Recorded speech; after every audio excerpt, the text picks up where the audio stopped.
followers. Oh, we have people, and I can say this, in literally every nation of Europe, from Ireland all the way to Russia and every single nation in between.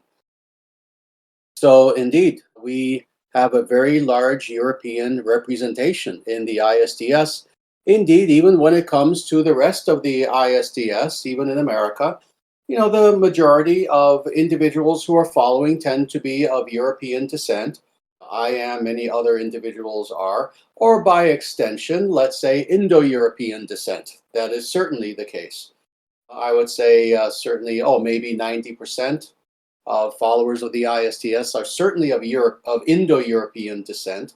That is either from Europe or from India, etc., all throughout South Asia, Southeast Asia as well.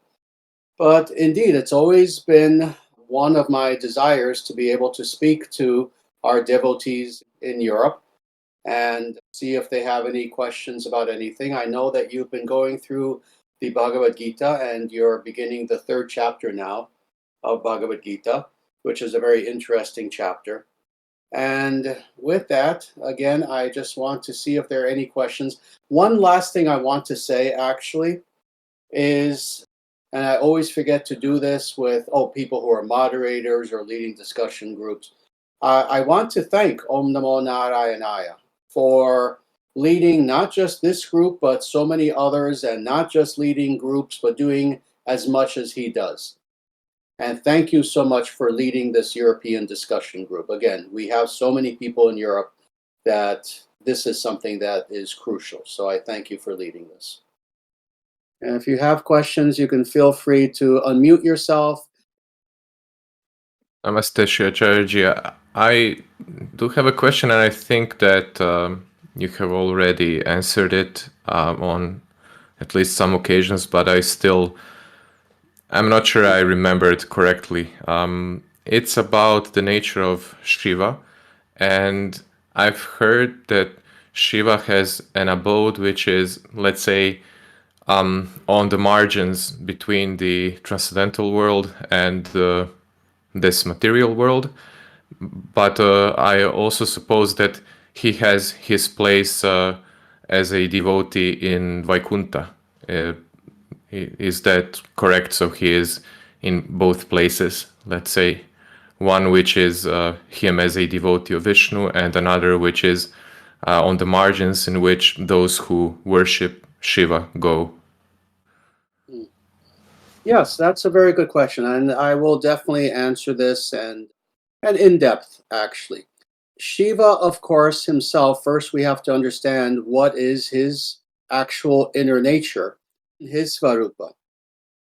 Shiva himself, of course, represents finite consciousness. He represents Tatashta Shakti. He represents the infinite number of jivas. So he represents consciousness, but consciousness writ finite, if that makes sense. That is what Shiva is. That being the case, Shiva is present in multiple places. However, strictly speaking, we cannot say that he is omnipresent in the same way that God, that the Absolute, that Brahman is. The reason being is Shiva is present in many places, as is the case for jivas themselves. So he representing, again, the general category of Jiva Tattva. Wherever Jiva is present, one could say Shiva also is there. But God himself, Sriman Narayana himself, is actually greater than even that. He has true omnipresence in that he is present both where there is Shiva and where there is nothing but pure Prakriti, and quite literally places that are inconceivable. So that's the difference between the two vis-a-vis omnipresence versus multiple presence. Now, all this being the case, Shiva himself has his own planet. It's known as Shiva Loka. We call these planets. They are indeed called Loka. Loka is the Sanskrit word for planet, and what's understood by planet is primary, secondary, tertiary, at the very least, meanings. It means quite literally a planet in many cases that is a spherical realm in which a being or beings live. It also means sometimes just a general realm. Sometimes you'll hear of such and such loka. And it's not even just a planet itself. It could be a realm, meaning it could be multiple planets. It could be something that does not even fit into the concept of a planet. But in any case, Shiva has his realm. It's known as Shiva Loka. And necessarily it exists in that area that is in between the spiritual and the material. So it is not within the material world. That's understood.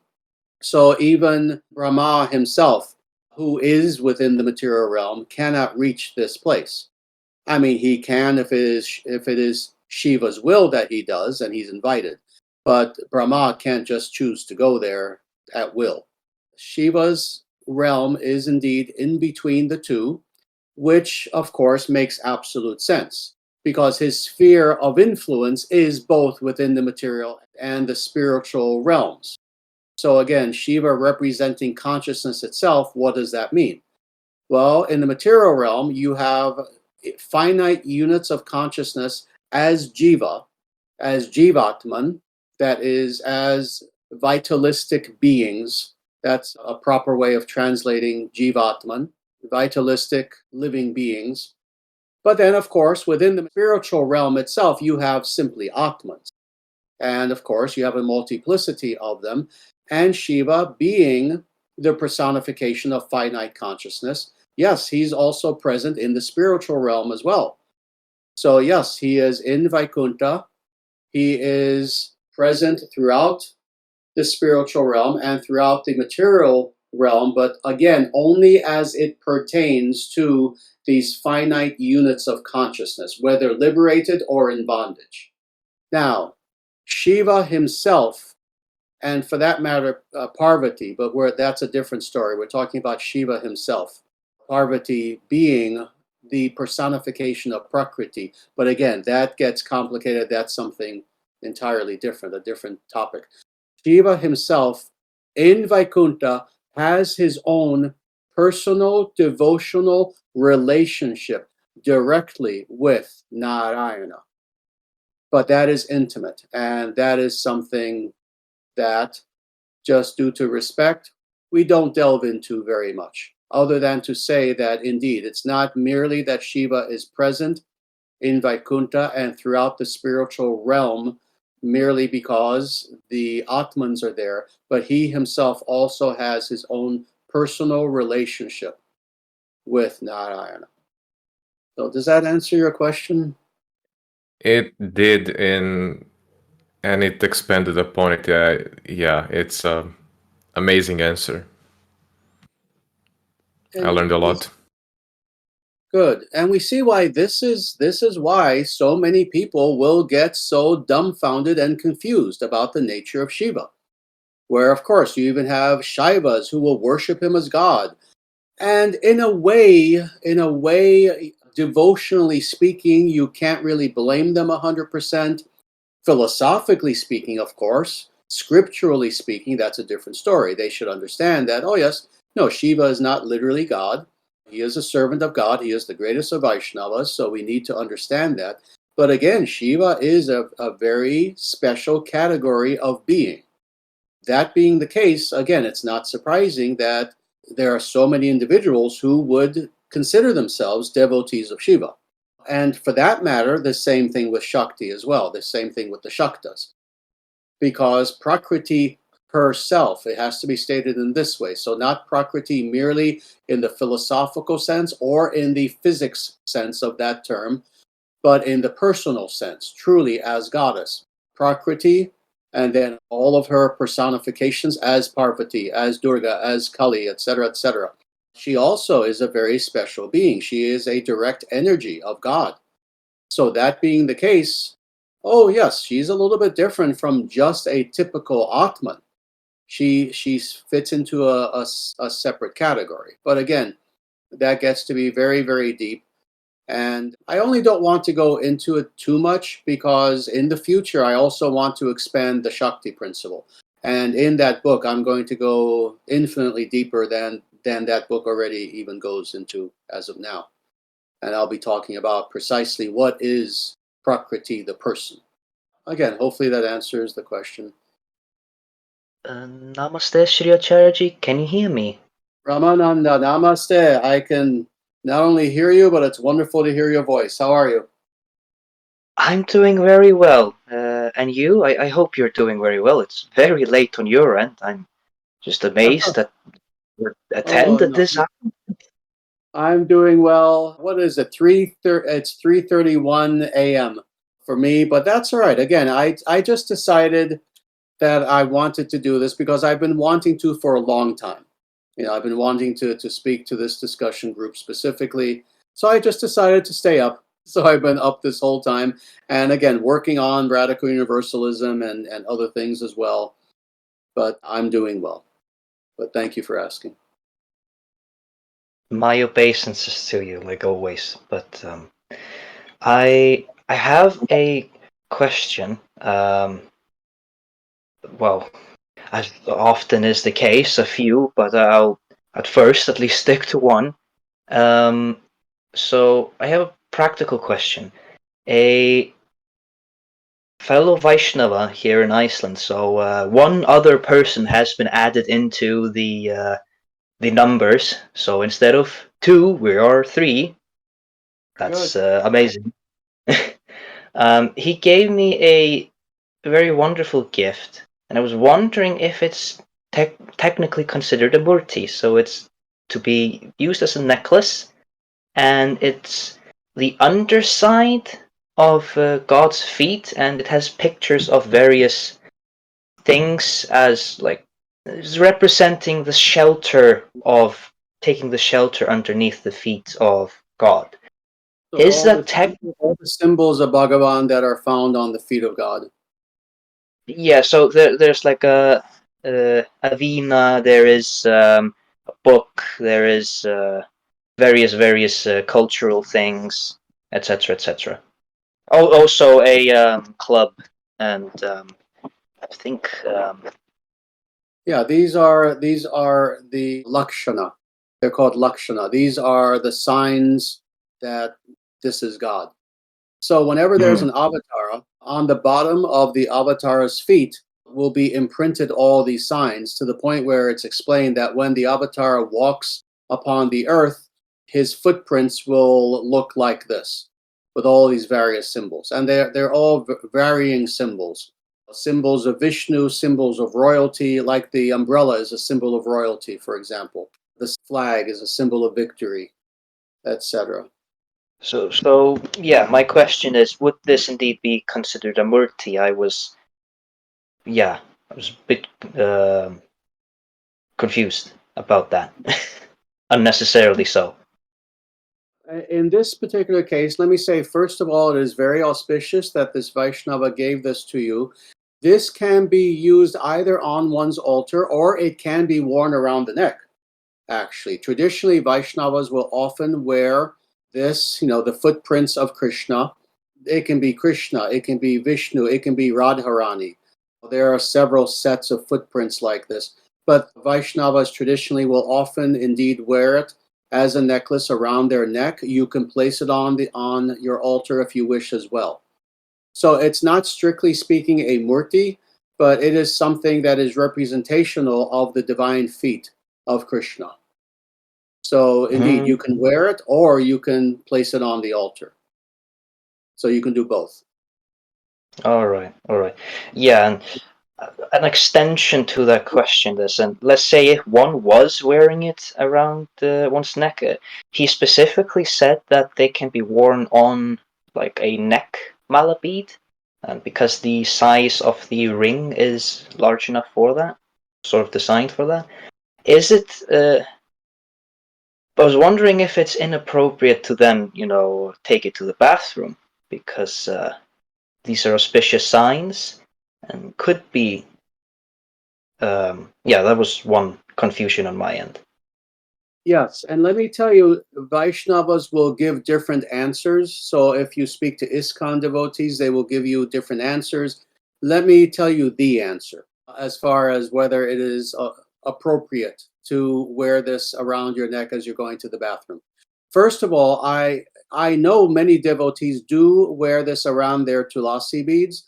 I would not do that for practical reasons, and that is that the tulasi beads are fragile as it is. If you then attach something heavy, then that can break the tulasi beads sooner rather than later, which is not something that you want. So I would wear it just as an actual necklace. Plus, on top of that, wearing it as a necklace, I would take it off before going into the bathroom Hmm. because it is indeed something that's sacred. The tulasi beads, of course, they're sacred as well, but it is something that's derived from nature. It's wood. That's something different. Same thing with the thread. The thread is not overtly symbolic in any mandala or yantra or image sort of way. Whereas something like this is something that should not be brought into the bathroom. All right. Well, I'm extremely glad to get the answer and not a multitude of ones for once. But thank you, Sri Acharyaji. My pleasure. Very good. I see a question here in the chat from Swadharma. Swadharma, wonderful to see you here. Is the Brahma Samhita spoken by Lord Brahma, recited at the same moment and in the same identical form, regardless of the universe in which it occurs? Or does the composition change slightly according to the individual circumstances of the universe in question and the individual nature of that universe's Brahma? Is it spoken in all universes or just some? And on that topic, what is the position of the Sri Vaishnava lineage on the Brahma Samhita? Very nice. Very good question, actually. Good questions. And let me tell you, when it comes to the Brahma Samhita, of course, we know that this is a scripture that is of a special importance in Gaudiya Vaishnavism. We know that Bhaktivinoda Thakur wrote a commentary. Many other great acharyas wrote commentaries. And it is truly a beautiful work. We know it was very, very important to Prabhupada. So it's definitely something that has been seen as being of great importance. Now, the story of the Brahma Samhita, of course, is one in which it is Chaitanya Mahaprabhu himself who recovers this work, and even then, only one of the chapters of this work, not the entire Brahma Samhita. And of course, that being its, let's say, more recent recovery, I don't want to say origin, but recovery story, and the fact that it tends to be Gaudiya Vaishnavas who take it very seriously, there has been some controversy. Oh, are we to take this as something that is a serious scripture? And let me tell you that I personally do. I take the story quite literally. And, this is where it comes to the difference between taking an academic approach versus the approach of a true Vaishnava. And let me explain the difference. The academic approach, of course, is always one of skepticism. Oh, we have no philological evidence that X text existed at a certain time in history, therefore it did not. It's a very empirical approach. Whereas for the Vaishnava, we also, of course, derive our knowledge via faith, and not just blind faith, of course, but faith in saintly individuals. Chaitanya Mahaprabhu himself, having been not just a great acharya, but an Avesha avatara, if he took the Brahma Samhita seriously as scripture, then we have to also take it seriously. So that's why personally I do take it seriously. But now to get to your exact question, and that is basically, and let me just remind myself, because again, I apologize, I am a little bit tired. It's almost 4 a.m. my time. Basically, you're asking, is it the same Brahma Samhita that is revealed from universe to universe? No, the Brahma Samhita can indeed change. Now, this begs the question. Of course, we understand that scripture is scripture. It is aparushaya, it is non-man-made, it is nitya, it is something that is eternal in nature.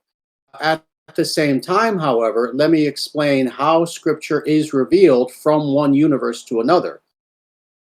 And it's very interesting. Each universe, indeed, being unique, being different, to the point where all of the Brahmas are different. They all are individual Jivatmans. It's not like there's one Brahma for all the universes combined. No, each universe has its own Brahma.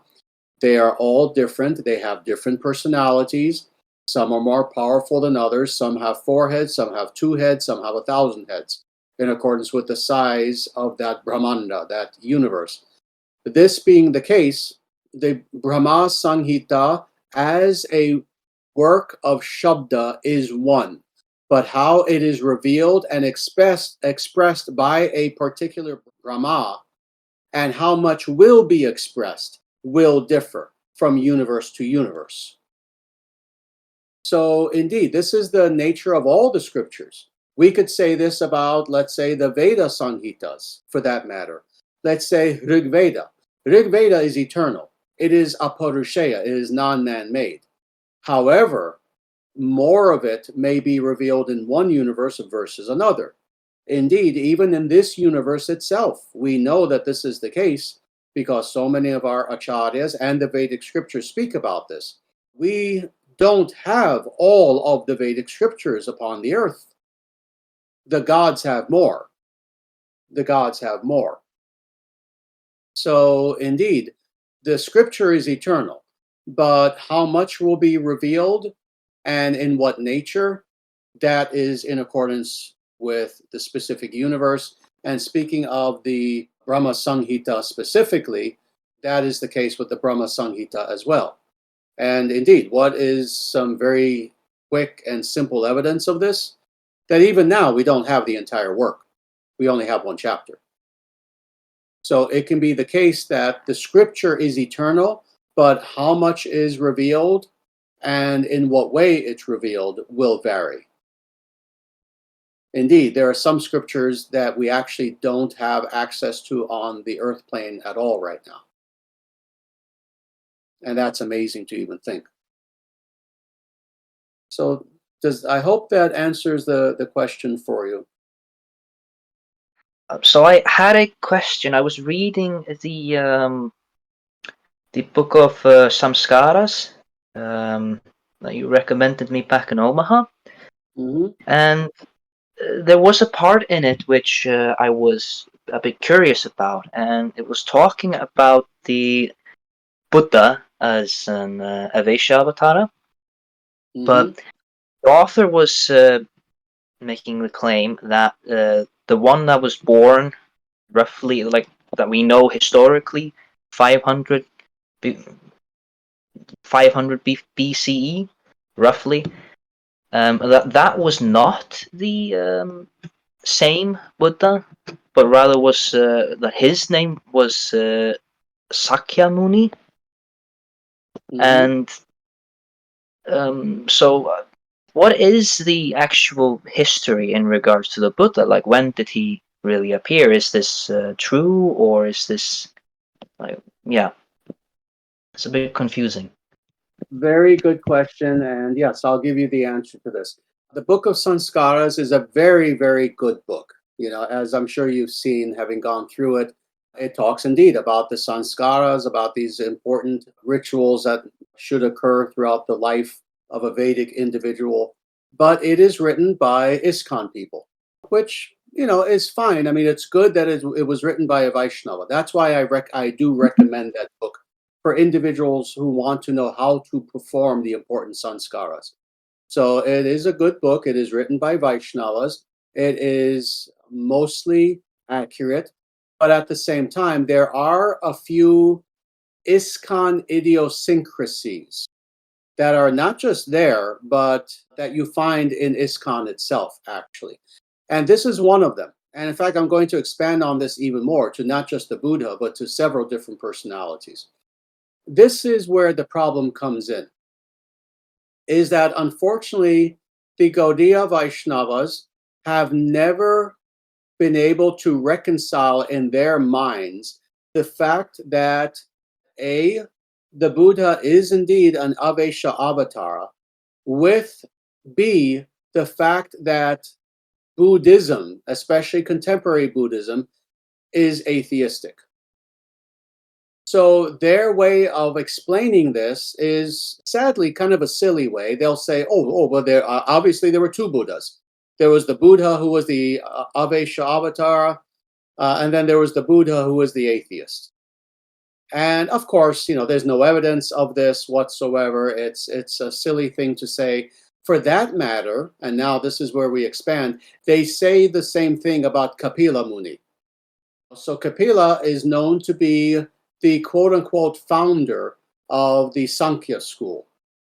And they will say the same thing. They will say, oh, yes, there's the Kapila Muni who we know, who is the Kapila Muni who was found in the Srimad Bhagavatam, who, of course, was a theist, who taught bhakti, who was a Vaishnava.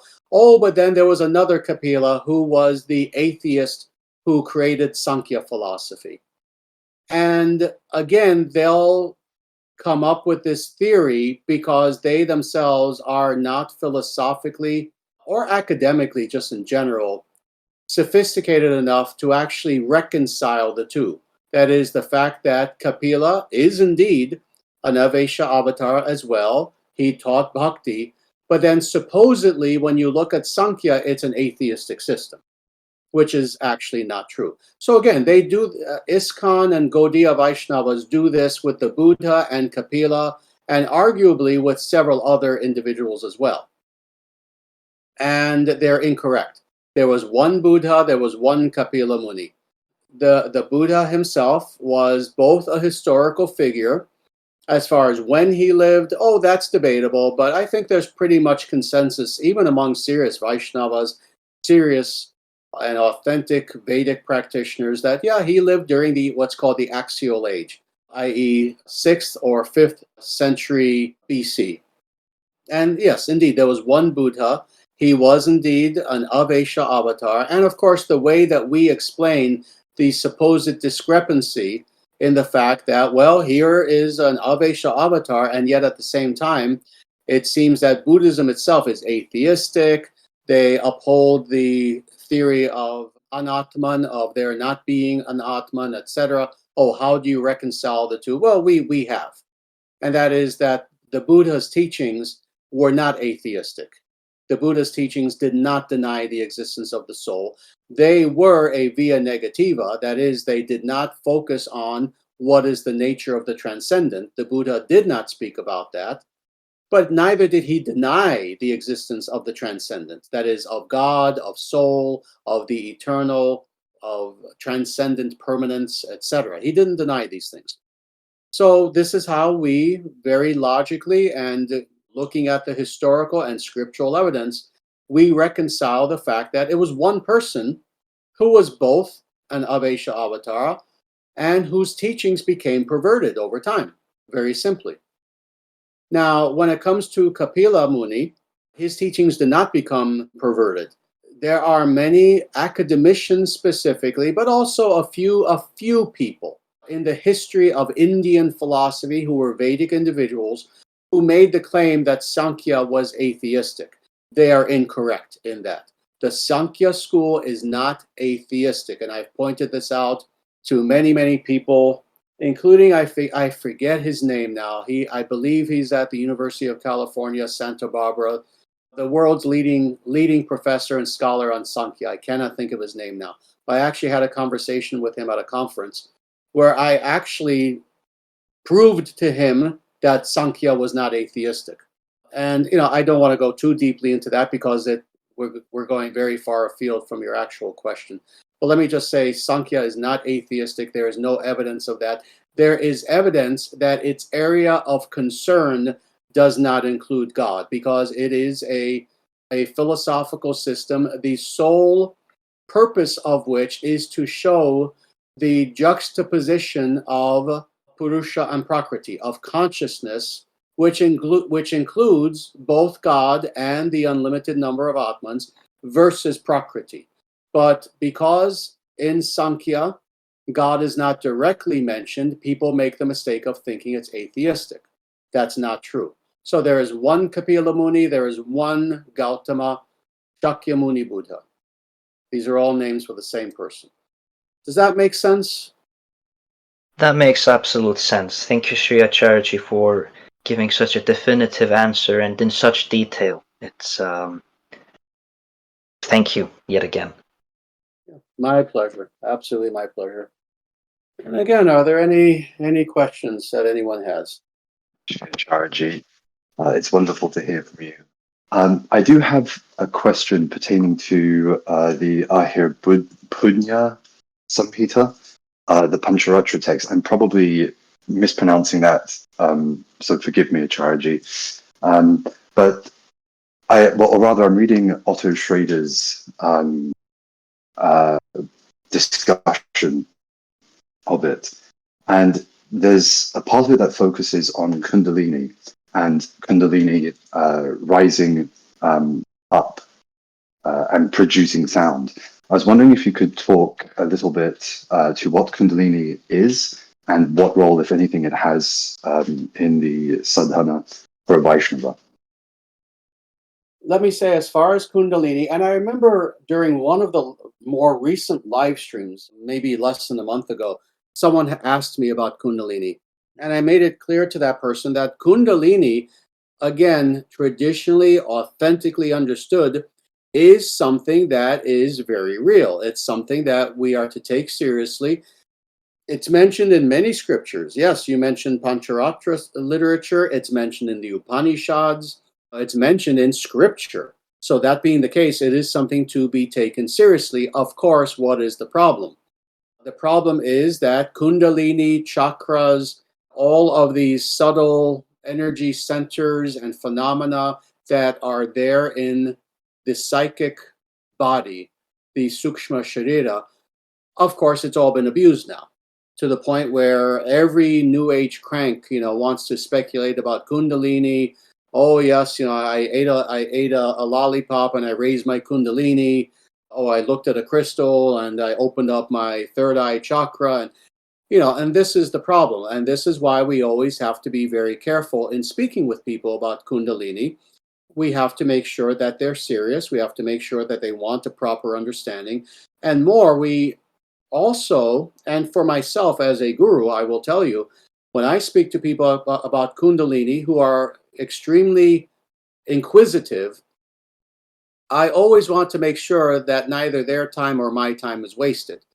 So, in other words, I always want to make sure, why do you want to seriously learn about Kundalini? Is it just kind of an interest, a curiosity, or is this something that you intend to try to do? So, all that being said, indeed, Kundalini is something that is mentioned in the scriptures. Yogis do indeed attempt to activate not just Kundalini, but the chakras, and not just the chakras, but other energy phenomena that is there within the astral body. So it is indeed something that even if one is a Vaishnava, and again, this is a very unfortunate thing about ISKCON, where they divide the world into not even Vaishnavas, but ISKCON members versus everything else, and they throw everything else into the Mayavadi category. So they'll say, oh, if you're interested in Kundalini, you're a Mayavadi. No, that's not the case. Vaishnava yogis also will attempt to raise the Kundalini. Now, it's a matter of why are they trying to do this? Because it is something that is very complicated. Each of the chakras indeed has its own properties and everything, including indeed sonic properties as well. Sonic, color-wise, symbol-wise, etc., etc. And they all have a different effect upon the individual. Now, if a person is a sincere Vaishnava yogi, their goal in raising the Kundalini and awakening the chakras should be, of course, to an even greater degree, facilitate their spiritual growth. That should be the ultimate goal. That being the case, indeed, nothing wrong with raising the Kundalini. Indeed, it's something that actually should be done if a person has that ability and propensity to do so. Now, as far as what is Kundalini, again, to state this in a simple way, Kundalini is something that is not physical and it's not spiritual. It is in that in-between state. We have three, let's say, forms, for lack of a better term. That's actually a good term to use for now, to be accurate. We have, of course, the Sthula Sharira, the physical form, the body. We also have the Sukshma Sharira, that is, we have the astral body, the causal, the psychic body, the energetic body. And then ultimately, we have the Svarupa. We have our own form, our true form. And that is purely spiritual. That is the Atman as the Atman unveils its eternal form in Vaikuntha. So now dealing with the middle form, the Sukshma Sharira, that is the realm in which all of these phenomena are operative, including Kundalini, including the chakras, the nadis, 72,000 currents of energy that stream throughout the subtle body, etc. And again, there's more than that, actually. It goes very, very deeply. And what Kundalini is, very specifically, is when we deal with the astral form. The astral form is energetic inherently, but this being the case, it is complex energetic. And that being the case, Kundalini is described as a balled up unit of energy that exists in what would correspond physically to the bottom part, the very lowest part of the spine. Now, again, this is where it gets tricky because there are correspondences, but it's not literally in the spine because this is not a physical energy. Rather, it's a subtle energy. But the goal is indeed to awaken this energy, and the energy can be seen in several forms. It's described as being somewhat akin to a coiled snake that is lying dormant, sleeping, that is there, again, at the base of the spine, but it is also a goddess as well. Kundalini Devi. Kundalini is also a goddess. It is a manifestation of the goddess, of Prakriti, but as this goddess is manifest as a force in the subtle body. Now, all that being said, yes, the goal is to awaken that Kundalini and to have that energy slowly rise. And as it rises, systematically, you empower each of the chakras, starting from the Muladhara chakra, the lowest one, and ultimately going up to the top one, the Sahasrara chakra. As you awaken each chakra, again, and again, without going very deeply, various subtle powers and forces and energies are unleashed within the subtle body of the individual. Now, why is this a good thing? Why is this something that someone would or should work to attain? Well, in the same way that you can imagine physically, imagine if you had perfect health, a perfect body, perfect muscles, perfect strength, perfect eyesight, etc., etc., etc. So all that being the case, would that help you in your service, in your seva? Well, of course it would. Well, now imagine the subtle body, which is so much more important and powerful. If you have the ability to unleash all of these powers on the astral plane, so with the Sukshma Sharira, all that being the case, now you will have powers that are way beyond anything that we can imagine on the physical level. Now you have powers of deep intuition, of deep insight. You have psychic powers to the point where you understand people perfectly. You have a tremendous charisma. You have tremendous health that originates not just from the physical plane, but literally from the energetic plane, and thus energizing and healing every cell of your body, and on and on and on. And again, we can go very deeply into this. I don't want to go too deeply. And again, each of the chakras themselves also being different, having different properties. You can imagine an individual who is a yogi, who has attained mastery over body, over senses, i.e. they have control over the senses, but now they also have this deeper control over all of the energetic aspects of who they are. That is going to be a very powerful being.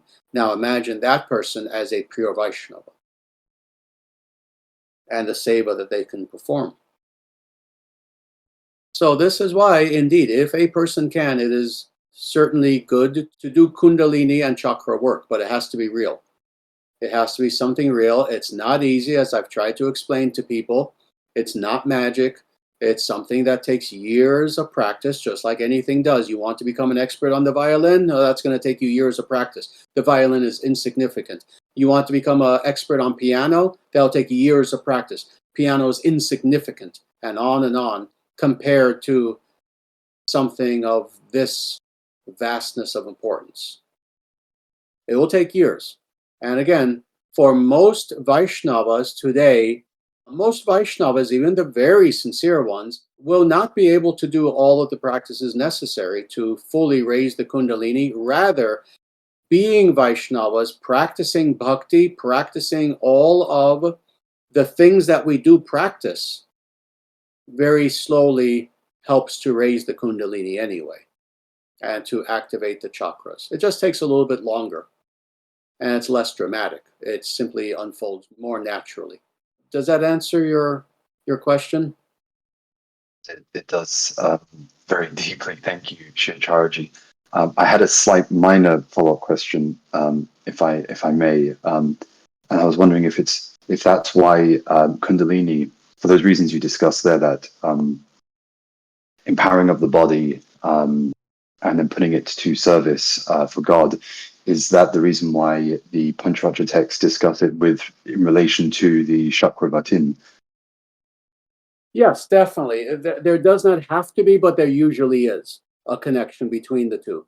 The operative Chakravartin, in other words, not just someone who has the qualities of a Chakravartin, but one who is also acting in the role of a Chakravartin, necessarily is someone who is, of course, a very spiritually advanced individual. But more than this, it's someone who is fulfilling, of course, this role of being both a truly saintly being, i.e., a perfected yogi, while at the same time being royalty. And with everything that includes, being a kshatriya, being a warrior, etc., etc.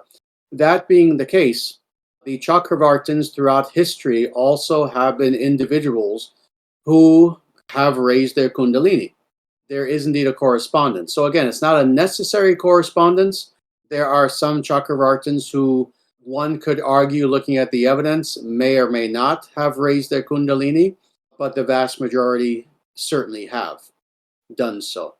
And for the role that they're going to fulfill, it would make sense that they would.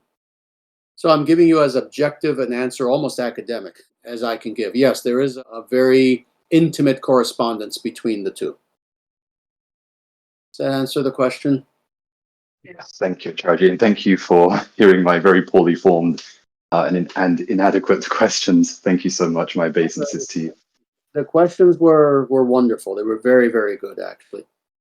And very good. And Vic says, Namaste, Acharyaji. Please accept my humble obeisances and well wishes. And likewise to you. If it is no trouble, I would like to ask a multi-part question about Sri Ramanuja Acharya. I have heard that he is an avatar of Adishesha, among other people such as Patanjali, Lakshmana, Balarama, and others. I would like to know whether this is true. I would also like to know the nature of these avatars of Adishesha, and if these would be full avatars or partial avatars or any other type. And as a further extension, I would like to ask if Patanjali and Ramanuja, as well as other avatars of this type, are the same person, or if they are different Atmans. Thank you as always for everything you do. Jaya Shri Guru. First of all, as far as Sri Ramanuja Acharya being an avatar of Adishesha, yes, that is indeed the case. That's the first thing to understand. The second thing to understand is that when it comes to these other individuals you've mentioned, Patanjali, Lakshmana, Balarama, etc. First of all, let's understand who Adishesha is. Adishesha, just like I was discussing with Shiva, or for that matter with Prakriti specifically as the Mahadevi, we're talking about beings who fit into a very unique category. In the same way, this is the case with Adishesha as well. So people have asked me this before. Oh, is Adishesha actually considered to be Vishnu Tattva or not? Is he considered to be an actual manifestation of Vishnu or not? And my answer tends to be yes. And let me explain what I mean by this. There are certain beings, and indeed, Adishesha is not the only one, but we're talking about him for now, in which, on the one hand, he is seen functionally as distinct from Narayana, from Vishnu, functionally. But at the same time, he is a manifestation of Vishnu in functional form. And I hope that makes sense. If not, I can try to explain it much deeper than that. So, this being the case, can one say that Adishesha is indeed a manifestation of Narayana? Absolutely. But a manifestation in what form? We know, of course, that, the Srimad Bhagavatam, so many places speak about this. Even when we speak in terms of avatars, there are Purna avatars, Avesha avatars, Guna avatars, there are Yuga avatars, and etc., etc., etc. So there are many different kinds of avatars, and the subtle distinctions between all of these avatars, and then the individual personalities within any category, they can be so diverse to the point where, as I began by saying this, it can get to be confusing. So this is why people will say different things about Adishesha, that he is directly Vishnu, or no, he's not directly Vishnu, he's a manifestation of one of the powers of Vishnu, etc.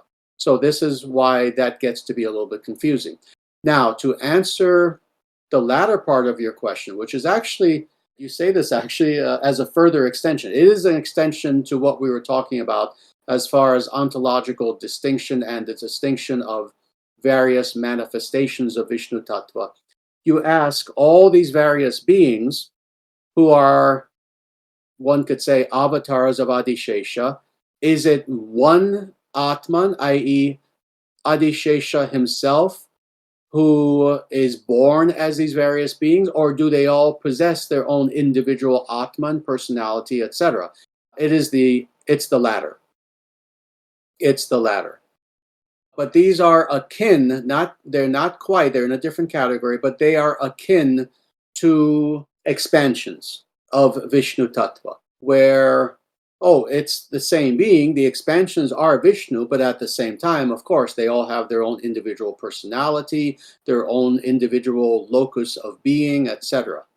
It is the same thing as far as all these individuals who are quote unquote avatars of Adishesha. So they are indeed avatars of Adishesha on the one hand, but then on the other hand, they all have individual distinctiveness as far as personality and Atman. This is the nature of God, that this is why God can appear as Krishna to Brahma as multiple Krishnas. This is why Krishna can appear to his 16,108 wives as multiple Krishnas, and yet it's still Krishna, and each Krishna is doing something different. Well, that's all Krishna. Then what to speak of if they are different expansions altogether, with different names, different personalities, different pastimes, different missions, etc., etc. So Vic, I hope that answers the question. If not, please let me know. And like I said, we can go deeper. If it's no bother, I have usually a billion questions, but no, it's just the third one. It's touching on the subtle realm. Is it possible, for instance, when one is deep in nature, let's say in an area which is reported to have nature spirits or hidden Manusha, as we know them here, who exist on a bit of a higher plane, is it possible that there could be an object of reverence, say as Shiva Lingam, which is invisible to our gross eyes here, like our normal human eyes, but which is still nonetheless present there in a subtler form? Oh, absolutely. Absolutely. Yes. That is not only possible, but that is the case more so than most people understand. We can venture into various places on this planet today, deep within nature, high upon mountains, deep within forests, there are subtle phenomena that are indeed there that we would not be able to perceive through our senses, but yogically, which we can access. So this is the case with Shiva lingas. This is the case certainly with beings. We know this for a fact, that there are all sorts of beings who are surrounding us still, even though many have left the planet beginning at the very start of the Kali Yuga. There are still many subtle beings who are here within nature. There are still yakshas and yakshis. You know, I remember speaking about this once, about how these beings started leaving at the beginning of the Kali Yuga. And I always regretted that I didn't make it clear that, oh, they're not all gone. No, there are still many that are here, but the majority have left. But there are still many that are around. And then for that matter, there are subtle temples that are all around us in certain places. And these temples, of course, exist, oh no, not just in India, not just in Asia, they exist in Europe. They exist in North America, actually. There are temples that are still here that are operational temples. See, when I say temples, I'm not talking about ruins. I'm talking about temples that are in energetic form that we cannot perceive with the senses, that are actually still used, still employed for worship and for sadhana. And also, in many cases, as I hope you're listening, Krishna Prasada, also used as portals to traverse to other domains in the universe. There are temples that exist. And indeed, people have known this for a long time. There are temples in Mount Shasta, for example, in Northern California. I've been there.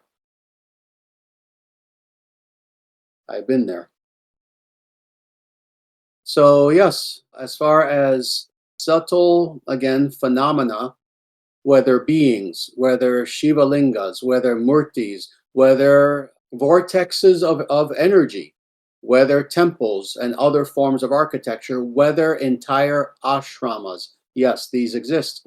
In Badarik Ashrama, this is an actual ashrama that exists in the Himalayas. And it is the ashrama of Vyasa. Vyasa is there. Many other beings are there. Narayana Rishi. This is when Narada Muni comes to the earth plane, when he comes to our planet. That is usually where he goes first and foremost, is to Badarika Ashrama, which is high in the Himalayas. Now there's an actual sacred city that's there. You can go there, you can see the city, it's a physical city. There's even a temple that is there, you can visit the temple, but the actual ashrama of Vyasa, you can't detect it with the senses, but it's there. And there are many people who are there quite literally right now who are studying. Imagine this. Imagine a forest hermitage. Imagine an ashrama that is almost a type of university where the professors are Vyasa himself. And Narayana Rishi and Narada Muni will come as a visiting adjunct professor from wherever he was last situated. This place exists. So I hope that answers your question. It absolutely does, and yeah, thank you for such a thorough answer yet again. It's well, it's. Then I'll just say that there are such indeed. I can attest to this, that there are such objects and places everywhere, and not even the least of bit here, way up north, where yeah, not many people are.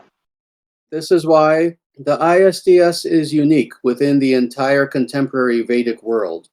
We are unique in that we are 1,000% Vedic and as authentically as possible on the one hand. On the other hand, unlike other Vedic movements that are around today, even the ones who truly strive to be as authentic as they can, we do something that they cannot, and that is we understand that Vedic doesn't mean India alone. Vedic means that, yes, in Iceland, there are places where, yes, you will meet these hidden manushas. And there are temples, there are subtle temples that if you use the correct yogic processes, you can visit these temples in North America, in South America. They are on every continent, actually. And there are divine beings everywhere, wherever there is nature. They try to avoid demonic cities as they presently exist. They would visit cities in the past, Vedic cities. That's why with every truly authentic temple built in accordance with Sthapatya Veda, there is an opening in the roof of the temple that is usually hard to see from the ground floor of the temple, but it has to be there nonetheless. It's so that the devas themselves can come and have a darshana of the murti. So they can come into the temple, but from above. How fortunate are we that this is the path that we're following? How fortunate are we that this is something that is so real? This is something that is so true. It's something that's so deep and so profound that Sanatana Dharma is reality itself. We think reality, what we call reality, is so complex, which it is. That is the phenomenal world, the world that is around us, with everything that there is to see and to hear and to touch and to taste, etc. That is nothing in comparison to this ultimate reality of Sanatana Dharma. There is so much that is there, we can explore it quite literally for eternity. Now that's a culture. And that's why this is going to be the basis of a golden age. Not anything else, not the Baha'is. They want their own Abrahamic and woke-inspired golden age. No, that's not going to happen. Not any other worldview or idea. If there's going to be a true golden age, it has to be that which is the truest of the true. It has to be Sanatana Dharma, the deepest of the deep.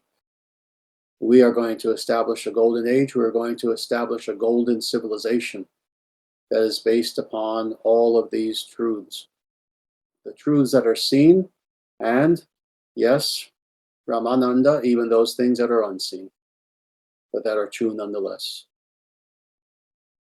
Krishna Prasada says, that sure sounds like a nice place, but I have the next best thing in Omaha, Nebraska. Indeed, the Vedic heartland. There you go. Even though it's 4:27 in the morning here, I'm up this late already. I might as well stay up a little bit longer.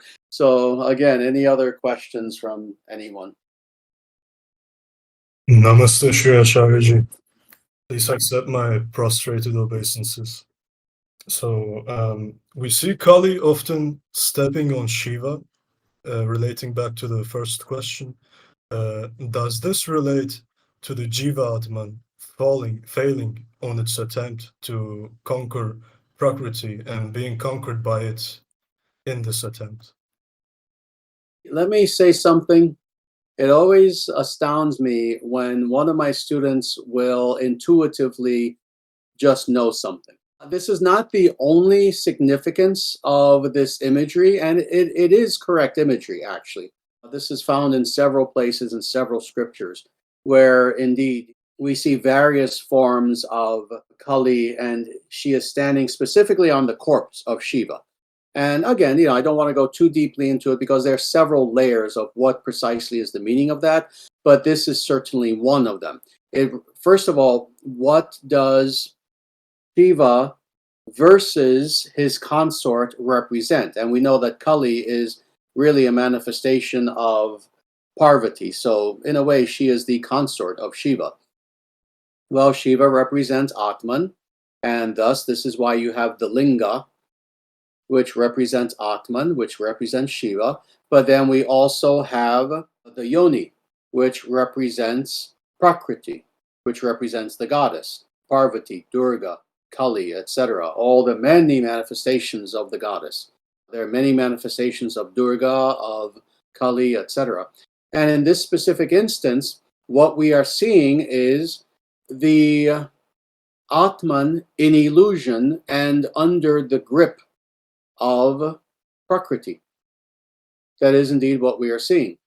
And it strikes us, even if we know very little about anything Vedic, it strikes us that there is something wrong with this picture. Understanding who Shiva is as the greatest Vaishnava, as the personification of finite consciousness itself, etc. Why would this be the case? Well, again, we do indeed need to see this symbolically. People have heard me say that most of what we encounter in the scriptures we need to take literally, but then there is a little bit that we are indeed to take symbolically, and especially when it comes to imagery versus things that are expressed in literary form. And when it comes to this imagery, indeed, it represents exactly what you said, that the Atman is an illusion, basically, that the Atman is being subjugated by Prakriti. So very, very good question, and you kind of answered the question yourself. Thank you very much for your answer, Acharyaji. My humble Absolutely. obeisances to you. Likewise, absolutely my pleasure. Namaste, Acharyaji. I do have another question, and it's, I suppose, simple.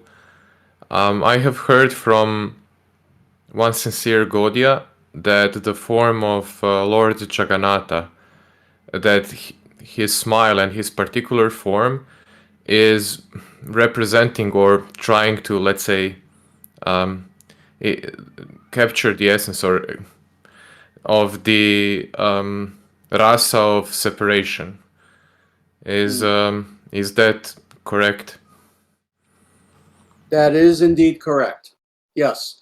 Let me say, for those who have not seen this form, what Om Namo Narayanaya is speaking of is a Archa Avatara. Lord Jagannatha is considered to be a special, this is yet another category of avatars that I neglected to mention, Archa Avatara.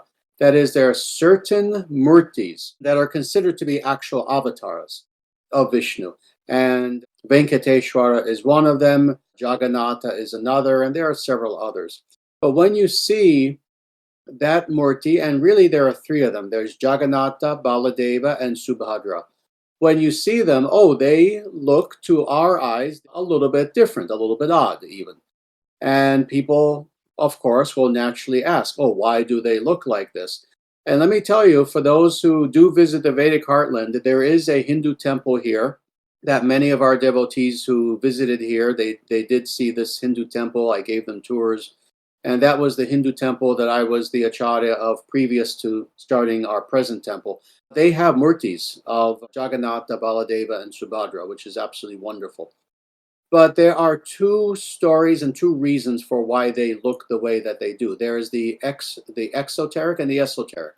What you mentioned is certainly the esoteric story, the deeper, the more meaningful and important story. The exoteric is very simply, in not only a nutshell, but the smallest nutshell imaginable. There was a king in the very early part of the Kali Yuga who wanted to have murtis of Lord Krishna, Subhadra, and Balarama, and a massive piece of wood appears on the bank of a river. He has his soldiers bring it to his palace, and a person appears and says, yes, I am a carpenter, a person who works with wood.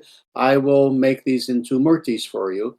And the king says, wonderful. But the person says to the king, but there's one stipulation: you cannot at any point come into this room to see what I'm doing. And the king, of course, says yes, no problem. And of course, you can guess what happens. The king just gets more and more curious as more and more time goes on. And eventually he can't take it anymore. He bursts into the room, and the carver disappears into thin air, and the murtis are unfinished. And that is why they look the way that they do. And despite that, he built the Jagannatha Puri temple for them, and he installed the murtis, and they've been worshipped for the last 4,000 years. That's the exoteric story. The esoteric story is because, of course, we understand this is Archa Avatara. God chose to appear in this form. Why would he do this? It would not be solely for that exoteric reason, just to kind of teach this king a lesson. No. This is an Archa Avatar. He would come for a deeper reason. And that deeper reason is indeed that at a certain point, long after Krishna and Balarama and Subhadra were no longer in Vrindavana, but when Krishna is now Dwarakadisha, where he is the king of Dwaraka, and he had not been back to Vrindavana for many, many years. And again, this also I'm going to make short. I'm going to skip many details. He and Balarama, Baladeva, and Subhadra decide to go back for a visit. And they each have their own chariot. And they are being brought back to Vrindavana. In the meantime, the residents of Vrindavana, and you can imagine the gopis, the gopas, the relatives of Krishna, etc., all these individuals who have been living in separation from Krishna, Baladeva, and Subhadra, they understand that, oh, they are coming, and they begin to walk toward the chariots on the outskirts of Vrindavana, and finally, they come face to face. Krishna and his royal entourage with Baladeva and Subhadra and all their royal entourage on the carts, and all the residents of Vrindavana, they finally meet and they come face to face. And the way it's described is that their ecstasy in seeing each other, this ecstasy of prema, this ecstasy of love, is so great and so overwhelming to the point where every being there was stunned in ecstasy. They could not move. And even to the point where Krishna, Baladeva, and Subhadra themselves, it's described that their eyes just widened, and they also were semi-paralyzed in ecstatic love, seeing their devotees. All this being the case, these murtis are showing this as much as can be expressed to our senses, this state of stunned ecstasy. And that's the esoteric story, and that's the deeper and the more important aspect of the story. And this is why these murtis are so important to us, this manifestation in the form of Jagannatha, the Lord of the universe, Baladeva and Subhadra. And this is why this grand, beautiful, wonderful temple exists. And this is why Prabhupada brought them to us. And all throughout the world now, there is Ratha Yatra, where that story that actually occurred 5,000 years ago is replicated and celebrated in the form of Ratha Yatra. So I hope that answers your question. It's more than that, because it was a blessing to hear you recount the story. To recount such stories is always a blessing for all of us. Namaste, Acharyaji. I thought I would wait until a sufficient amount of silence happened, and before asking this question, because I was talking about it with Sudarshana recently. We were discussing some of your teachings, we were discussing some of your work, we were discussing actually B.R. Sridhara Maharaja's book, Sri Guru and His Grace. And I was wondering if it would be appropriate to ask you to expand a little bit upon the idea, upon the teaching from Sridhara Maharaja about, it almost sounds offensive, but the devotee, the disciple of their radical position of love and devotion to the Guru, and how to continuously cultivate this taste and cultivate this attitude of devotion to our Guru, and how to avoid pitfalls in this, and because we know how other people feel about such things today, so it's we have to be careful about telling this to the wrong people.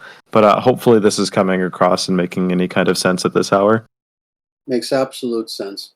And let me say, I can't remember the exact name of the video, but this was one reason why we released a video, a few years ago, not very long, maybe, 3-4 years ago.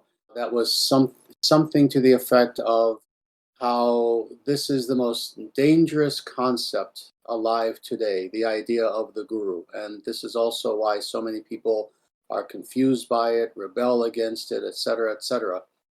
At one time it wasn't. There we go, the age of anti-guru, yes. And why it is that so many people are either anti-guru, you'll get these people, I'm my own guru, and in a way, understandably, because as you know, I talk about this very openly, how the vast majority of individuals who call themselves gurus, doesn't matter how fancy is their dress, doesn't matter how massive and heavy is their turban, the vast majority of individuals who call themselves gurus are frauds, are fake.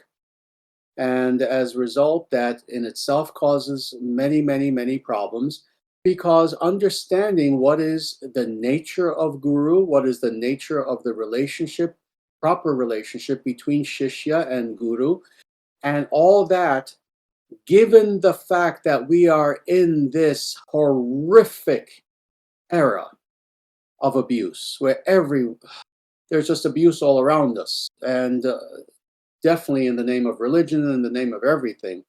All this brought together, yes, it's dangerous. What do I mean? On the one hand, to surrender ourselves to another person in this day and age is again dangerous. We have to be very careful because there are so many frauds, because there's so much abuse, even in the name of religion, even in the name of spirituality. Again, as I always like to say, you can go to YouTube. How many gurus are on there from so many different perspectives, so many different names? They dress differently. They have different ideas, different teachings. Some are Indian, many are Indian, some are not Indian at all, and on and on and on. So you have this seemingly infinite churning ocean of mud of the fraudulent gurus on the one hand. On the other hand, it is also understood Vedically, and people have seen the Vedic verses. They're in my books, they're in many places, I've commented on them, where indeed the Vedic scriptures don't mince words. You worship the guru. You worship the guru almost as if the guru is God. Prabhupada said this 1,000 times. So when you have this coming together of, on the one hand, such a decadent, corrupt age, but on the other hand, that this is Sri Guru Tattva. This is the teaching on the nature of Guru and how we relate to Guru. That indeed, for the disciple, the Guru is a stand-in within the material world for God, in a way. For people who are especially in the beginning stages, the neophyte stages, of course, we're not necessarily encountering God directly. So we try to see what is the nature of the attributes of God via an individual who is so close to God that they're manifesting those attributes, even if in finite form. So in the Guru, we see the compassion of God. In the Guru, we see the wisdom of God. In the Guru, we see even the beauty of God. The Guru is a beautiful being. This is why people will even comment on Prabhupada. Oh, he was an elderly man physically, but there are times when you're watching videos of Prabhupada teaching, walking, doing anything, and he's beautiful. He is a being of light. Reconciling this, well, this is yet again one of the projects of the ISDS. And what do? Well, on the one hand, we acknowledge that, oh yes, the vast, vast majority of people who call themselves even Vedic gurus today are not. They don't quite have the realization that they claim. That's stating it very charitably. On the one hand, and indeed, such people are to be avoided, they are even to be denounced, etc. But then on the other hand, we are trying to follow Sri Guru Tattva perfectly. That means that when we do have that very rare instance in time where we are encountering someone who we can know in the deepest core of our being that this person is nothing but pure, oh, we surrender our existence to that person. And what is one of the primary ways in which you know that that guru is indeed someone who is worthy of such admiration and affection? That person did the same. That person did the same with his guru or plural, gurus. But yes, indeed, indeed, this is why for the truly enlightened being, I've said this before, the guru does not have friends. They have disciples, they have people who are superior to them, but then they also have those hidden colleagues that are there in the form of people who are at their same station. And those are the people inwardly who the guru associates with, i.e., other gurus who are not necessarily even present on the planet anymore. That's going a little bit deep. I don't know if that answered your question, Krishna Prasada, but please let me know if it did. Yes, that and then some, as always. As a minor follow up, just to make sure I'm understanding the book by not I don't think written by Sridhara Maharaja, but put together from his talks. In that scene, he and I can say this because we're surrounded by lovely devotees right now. But he uses the example of a king that wants to hire a yes man. And he says, "Oh no, you won't be good for the job." And the only person who was fit for the job was the one who agreed with the king. And then he changes his mind, and then the yes man changes his mind. And I just thought that was one of the most beautiful stories. But it's sad today that that you would show that to the majority of people, even spiritual people, and they would say, "Oh yes, this is just the path to abuse." And I think that I understood that we're to take, if I'm understanding it correctly, we're to take B.R. Sridhara Maharaja very literally in that sense. But obviously, we just apply it carefully. Yes, yeah, we have to take him literally with everything that he says in that book, especially Sri Guru and His Grace. And again, it is sad that people would say such things. Oh, that's just opening you up to abuse. And at the same time, truthfully, we can't 100% blame them. We can't 100% blame them. You know, I've talked about this for literally decades. You know, I don't know the first time I did. It was probably sometime in the early 80s. But how damaging it is for individuals who are sincerely trying to practice Sanatana Dharma when yet another fraud is exposed. Yet another fraud is exposed, and it happens all the time, actually. So, that being the case, for individuals who are sincerely wanting the spiritual, but at the same time are a little bit careful, a little bit skeptical, and they just want to be careful in accepting a guru and surrendering to that person, we can't blame them 100%. We really can't. It's not always just insincerity and atheistic skepticism. No, sometimes it is the case that they just had bad experiences, or at least heard bad things, if not direct bad experiences. You know, they've witnessed again some scandal, and that's why we are to avoid such people as much as possible.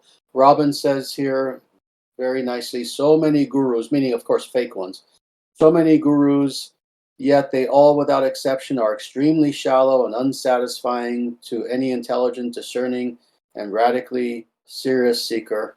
Nobody except for one, and I'm sure you mean Prabhupada in this case, has the gravitas. Are there any other questions? I see a question here from Robin. Namaste Acharyaji. If this is an appropriate question, hearkening back to the question about Brahma Samhita, I wanted to ask about Chaitanya Upanishad, which Gaudiyas accept, which seem to have been found by Bhaktivinoda Thakur. What is the Sri Vaishnava view on this?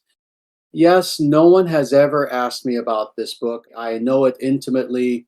I know this book extremely well. I've read it. I know its entire history. Indeed, I've been to Bhaktivinoda Thakur's house in Navadvip, actually, and even saw his desk and his typewriter, actually.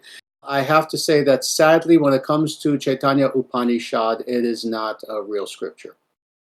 And that's all I want to say on that. I don't want to go into its history and how it came about, but it is not an actual Upanishad, very sadly. Brahma Samhita, again, is something that is real. Chaitanya Upanishad is not. It's not something that we accept as an actual Upanishad. And I can say that very easily because it's not listed in the traditional lists of the Upanishads. That, but other reasons as well. The content of it is not Upanishadic in nature. So no, it's a recent work. Namaste, Sri Acharyaji. Sorry for a billion questions once again. I have to apologize. Your questions are always good. In regards to astral travel, if someone of a Vaishnava who is not actively seeking that or hasn't been actively seeking that, but due to like the nature just of how sadhana works, in relation to what you said about Kundalini, how things automatically sort of happen over time. If a person is over a relatively short amount of time, is just out of nowhere, supposedly, suddenly just falling out of their body, so to speak, when they never did so before. What is the significance of that, and the various experiences, etc., that such a person goes through in that, and what should such a person do in such a matter? Whether negative experiences, positive experiences, and both. To give you a systematic answer to that question, the reason why it is happening could be either positive or negative. It could be positive in that the individual is spiritually advanced enough such that leaving the body is practically effortless. And I'm going to talk about that more in depth afterwards. Or it could be a negative thing, actually. It could be because of the fact that there is a disturbance between the connectivity of astral and physical bodies. So it could be for either good or bad reasons. Indeed, this explains quite a few persons who indeed have what we sometimes would call mental illnesses. So again, the fact that a person would spontaneously leave the body could be either good or bad. But now dealing with the good, if an individual is a Vaishnava especially, then it most likely is a good reason that they are leaving the body like this. And indeed, spontaneous states can occur to people. And let me explain what I mean by this. There are two ways in which an individual can leave the body, and we're not talking about death, of course. We're talking about, let's say astrally. They are either doing it on purpose or not. They're either doing it on purpose, meaning that they are practicing what we would call astral travel, astral projection, etc. Or it could be the case that a person is spiritually advanced, meaning that they have become subtle enough such that leaving the body is something that is effortless. How effortless? That also can vary. It can be effortless, meaning that at will they can leave the body very easily, or sometimes even spontaneously divorced from their will. They just find that they're outside their body.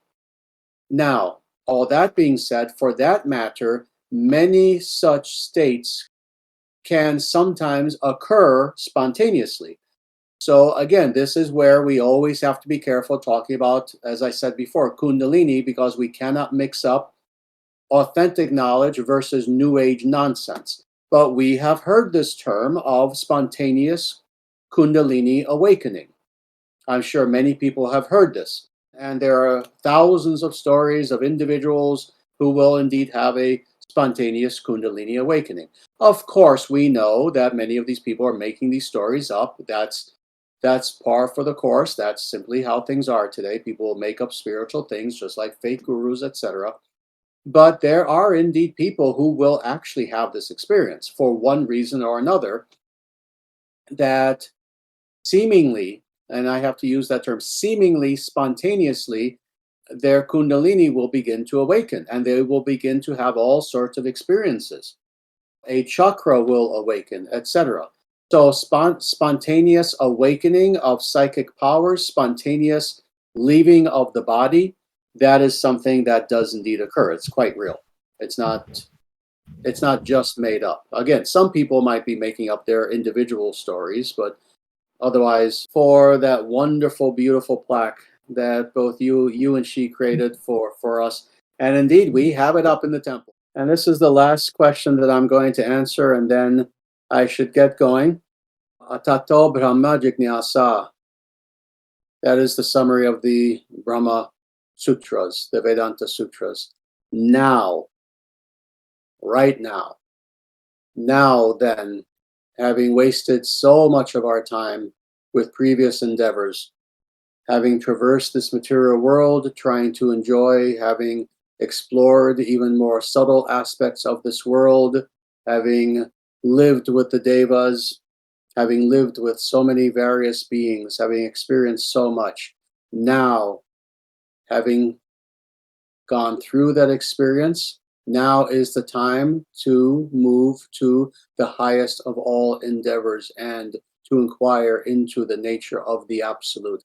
That inquiry being both philosophical, but more importantly, experiential, and understanding that that absolute, that Brahman is a person whose ultimate name is Sriman Narayana, who is with us at all times, and who we are to know, and to love, and to serve. That's the summary of the Brahma Sutras.